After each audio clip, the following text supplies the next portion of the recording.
TikTok is the most vulgar, vapid, self-absorbed, and dehumanizing social media site in living memory. Est-ce que vous êtes prêts à sauter avec moi dans le monde merveilleux des TikTok de personnes inconnues? Et bah alors on y va. Okay, has anyone else noticed that your For You page has been a little too accurate lately? It hasn't been things that I'll Google or I talk about.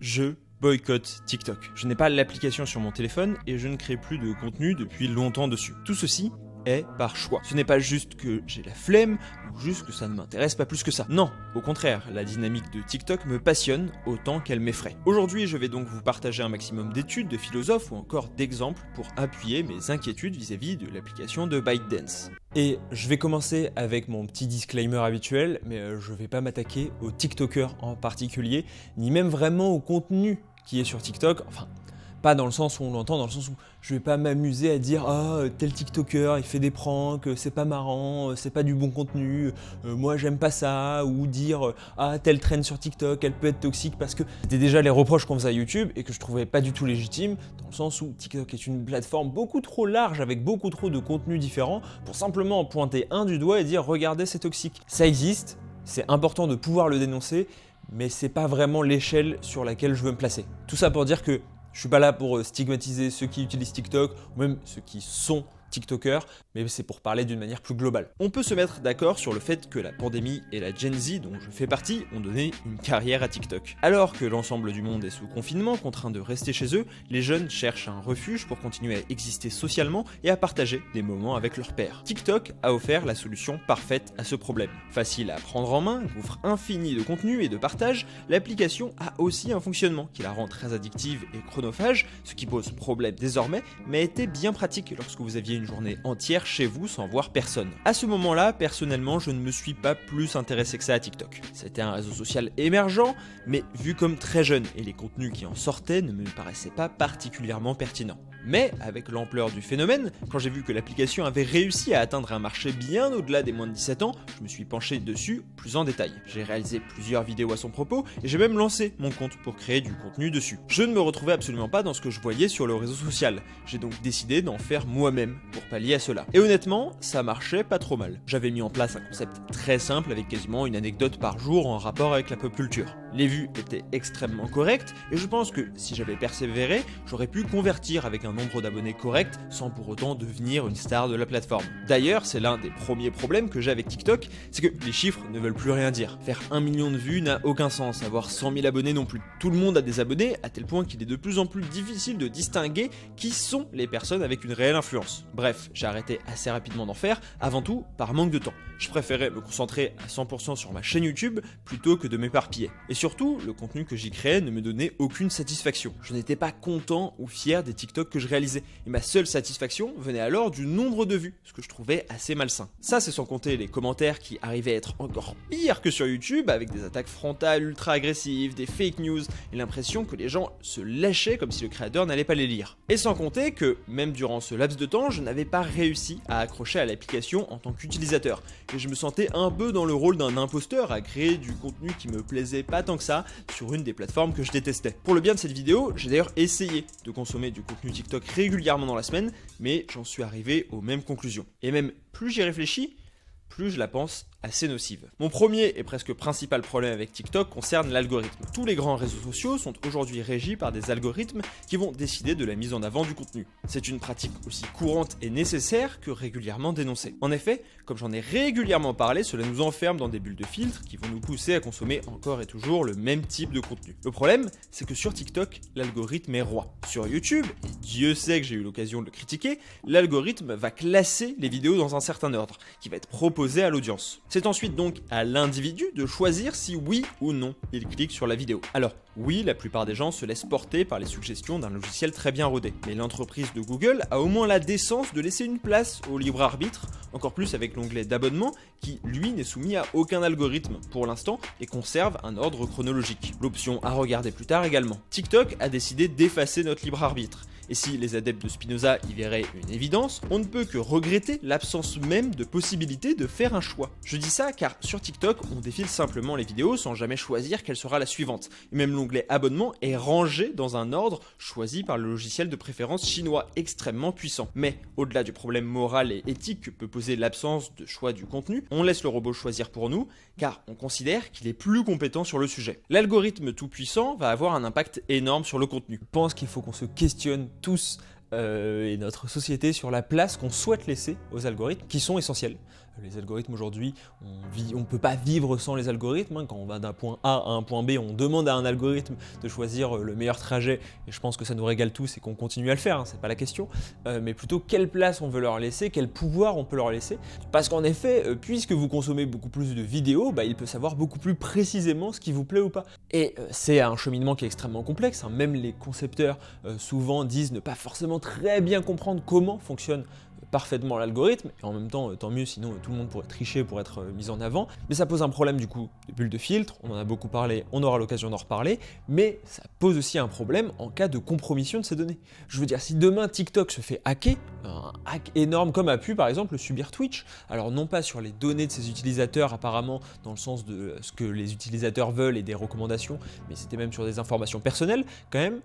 Mais imaginez que TikTok demain se fasse hacker son algorithme et donc les données des utilisateurs qui vont avec, on peut se retrouver avec une fuite énorme parce que, comme on le dit souvent, Facebook et ces réseaux sociaux-là savent limite mieux que nous ce qu'on aime ou pas, pour qui on vote. Si ça vous intéresse, il y a une étude qui a été faite sur le sujet qui s'affiche à l'écran. Vous avez juste à retaper le titre dans la barre de recherche Google et vous la retrouverez, et qui pointe notamment ce genre de problème avec le machine learning pour les réseaux sociaux en disant c'est bien, ça permet d'avoir une meilleure recommandation, mais attention parce que ça peut poser des problèmes aussi. Si les 20 premières secondes d'une vidéo YouTube sont déterminantes pour pousser son audience à rester, pour TikTok on parle des 5 premières secondes. Ça pousse à mettre en avant tout de suite quelque chose de clivant et ultra accrocheur. Quasiment impossible derrière d'y mettre de la mesure ou de la nuance, surtout que le contenu se doit d'être très court. S'il est désormais possible de faire des vidéos d'au moins 10 minutes sur la plateforme, elles ne constituent qu'une infime partie du contenu qui émerge vraiment, qui se contente principalement à 60 voire 30 secondes. Ces vidéos vont donc se consommer extrêmement rapidement et à très grande dose, comme de bons gâteaux apéritifs. On mange sans même y réfléchir et conscientiser l'acte. Ça pose deux problèmes majeurs. Le premier, ça nous empêche tout recul sur le contenu que l'on consomme,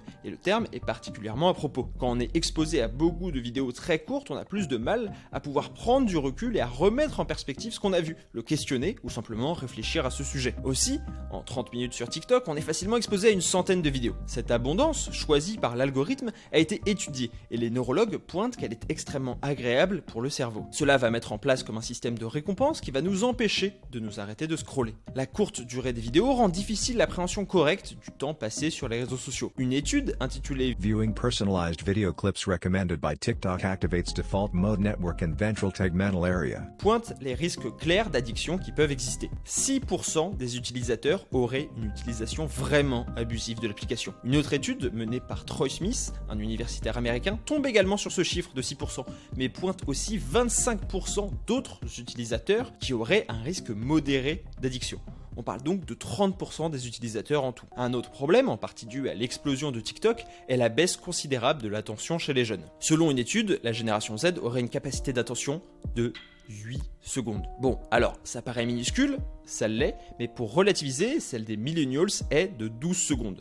Mais ça reste une baisse considérable d'un tiers. Les spécialistes l'expliquent par le développement des environnements numériques qui envoient un nombre d'informations absolument indécent à la seconde. C'est encore plus le cas sur TikTok, où on voit uniquement des vidéos, donc des images en mouvement avec du texte très court et de nombreux chiffres et indicateurs partout sur l'écran. Et on va être honnête, tous les réseaux sociaux ont comme objectif de vous faire rester le plus longtemps possible sur leur plateforme et de maintenir constamment votre attention éveillée avec tout un tas de simulacres pour vous maintenir alerte. Mais TikTok est probablement celle qui s'encombre le moins des barrières éthiques ou morales à ce sujet. L'économie de l'attention décomplexée. TikTok est sûrement le réseau social sur lequel les gens passent le plus de temps, mais retire le moins de choses.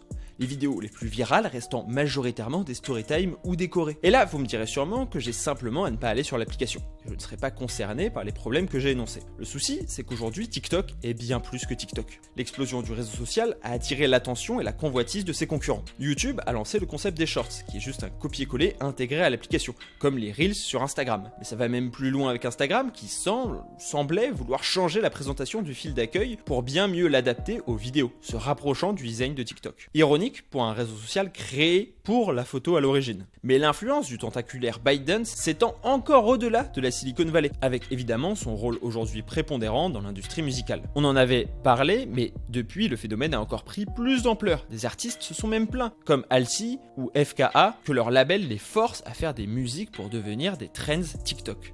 De l'autre côté, un excellent reportage de la chaîne YouTube Vox met en avant la situation de jeunes créateurs de musique qui croulent sous les demandes de maisons de disques lorsque l'un de leurs sons perce sur TikTok, au risque de s'aliéner et de signer un contrat extrêmement désavantageux sur le long terme. Même les bandes annonces de films ont désormais des trailers au début, pour être sûr que notre attention de poisson rouge soit satisfaite par les centaines d'images artificielles mouvantes qui s'agitent face à nous. L'impact de TikTok et son effet sur notre consommation de médias est tentaculaire et ne peut se résumer qu'à ce qui se trouve dans l'application. C'est pour ça que la critiquer en se contentant d'affirmer que le contenu produit y est sans intérêt est selon moi contre-productif et trop limité. Et pour autant, je viens de passer 10 minutes à cracher sur TikTok, mais il faut quand même savoir tempérer ces critiques.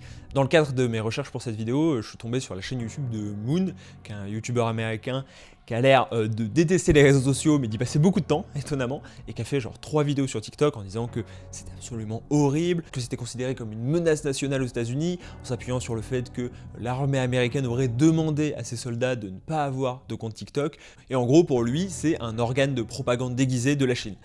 Alors, je pense que le monsieur a des opinions politiques qui se retrouvent beaucoup dans son contenu, et il a une vision très américaine, très sensationnaliste du sujet, et c'est pas trop celle que j'ai envie d'avoir.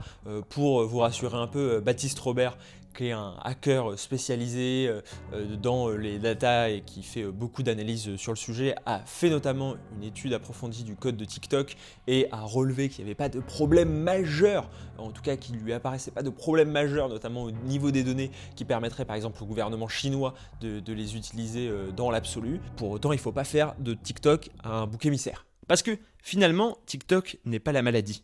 Il est le symptôme. TikTok ne va pas détruire la génération Z d'Internet ou permettre aux Chinois de contrôler le monde par nos données. Mais il est actuellement la quintessence d'un mouvement de fond sur Internet où des entités toutes puissantes ont décidé de mettre au point des algorithmes et des logiciels de plus en plus puissants pour retenir le plus longtemps possible l'œil de ses utilisateurs ouverts sur l'écran. Ce qui est montré importe peu, qu'il s'agisse d'un tuto cuisine, d'une vidéo de vulgarisation d'une chorégraphie sur le dernier hit à la mode ou même d'une vidéo de la guerre en Ukraine, ce qui est regardé, c'est à quel point la vidéo va vous faire rester sur la plateforme et interagir. Même sur le contenu, on atteint des sommets en termes de personnification des vidéos. Chaque utilisateur est désormais un potentiel influenceur. Chaque événement de votre vie, un potentiel buzz viral. Tout le monde est influenceur, mais aussi influencé. Sur le modèle économique, TikTok a aussi débridé complètement les limites de la publicité. Celle générée par l'application ne rapportant que des centimes aux créateurs, le placement de produits est devenu monnaie courante. Le problème principal de TikTok, c'est que si l'application repose sur les mêmes ressorts que les autres réseaux sociaux et plateformes vidéo, l'appli de ByteDance a décidé de faire fi de toutes les limites technologiques, mais aussi éthiques que s'étaient posées ses prédécesseurs. Que ce soit sur la place laissée à l'algorithme, le modèle de censure arbitraire, le junk content ou le harcèlement, etc. Pour toutes ces raisons,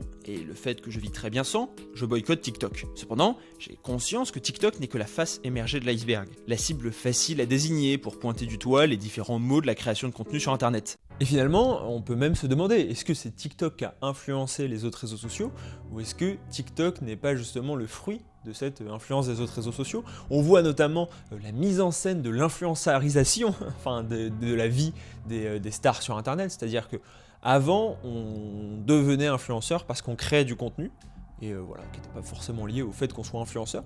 Et désormais, être influenceur, c'est du contenu. Mais ça rejoint ce que je disais sur le fait qu'en fait, TikTok s'inscrit dans un changement global de la création de contenu sur Internet. Et on va en parler, et je pense notamment que c'est à cause, ou grâce, ou en tout cas c'est lié aux marques. Parce qu'effectivement, les marques ont pour moi plus ou moins raté le tournant YouTube. En tout cas, quand ça a vraiment explosé, elles n'étaient pas totalement là, elles ne savaient pas trop comment s'y prendre. S'il y en a quelques-unes qui ont réussi à capter le filon et à s'y implanter, elles n'étaient pas si nombreuses que ça, notamment sur les débuts. Maintenant, ça va beaucoup mieux, évidemment. Mais je parle au moment de l'explosion vraiment de YouTube. Alors que là, TikTok, elles ont tout de suite compris, elles ont tout de suite pris le pas, et donc ça a aussi influencé les contenus qui se retrouvent sur TikTok parce que les marques y jouent un rôle très important. Dites-moi ce que vous pensez, vous, de TikTok en commentaire. Est-ce que vous l'utilisez, est-ce que vous l'utilisez pas? Pourquoi? Les points positifs aussi. Pourquoi vous appréciez TikTok? Pourquoi vous n'appréciez pas TikTok si c'est le cas? TikTok est la cible facile sur laquelle on peut se défouler tranquillement. C'est un ennemi simple, identifié, qui donne tout pour se faire détester et ne semble pas vraiment décidé à se défendre, son fonctionnement addictif le protégeant de toute fuite massive des utilisateurs. Mais cette vidéo n'est que le début. Et si vous le souhaitez, et si cela vous intéresse, j'aimerais beaucoup réaliser une vidéo d'une ampleur très importante pour la chaîne, plus longue et plus approfondie, sur la mutation dangereuse et décevante selon moi que connaît la création de contenu sur Internet ces dernières années.